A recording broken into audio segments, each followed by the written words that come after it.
Do I know if an activity is too complex for the person that I support? Typically, the way that we know that it's too complicated for them is that they're not successful accomplishing it. So I'll give you a story. I watched my husband, who had frontotemporal dementia, make a ham and cheese sandwich. He got up out of his chair and he said, "I'm going to make a ham and cheese sandwich." He walked into the kitchen. He opened the refrigerator. He took out the ham. He took out the cheese. He put them on the counter. He grabbed the mayonnaise. He put it on the counter.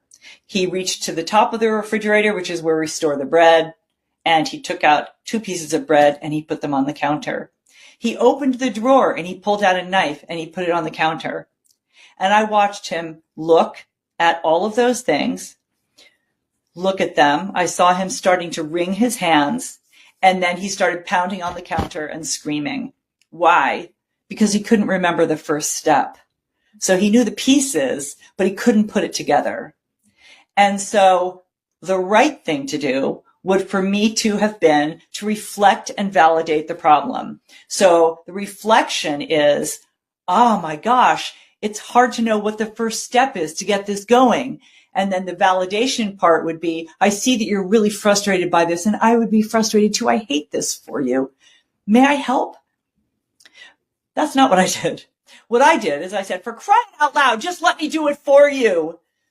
Because I didn't have the skills that I have now. And that only made him angrier, because it was so frustrating for him that he didn't know how to do it and that I did know how to do it. And so what I want to do is I want to watch, when do things get hard? There was another time when he came in and he was so frustrated. He said, my buttons have stopped working. My buttons don't work.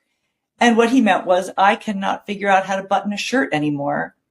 So what that meant to me was, I want him to keep putting on shirts by himself, but he can't do buttons.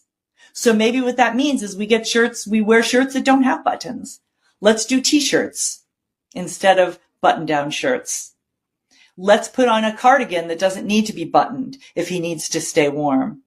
So as the family caregiver, we will know when a person is struggling because we see them struggle.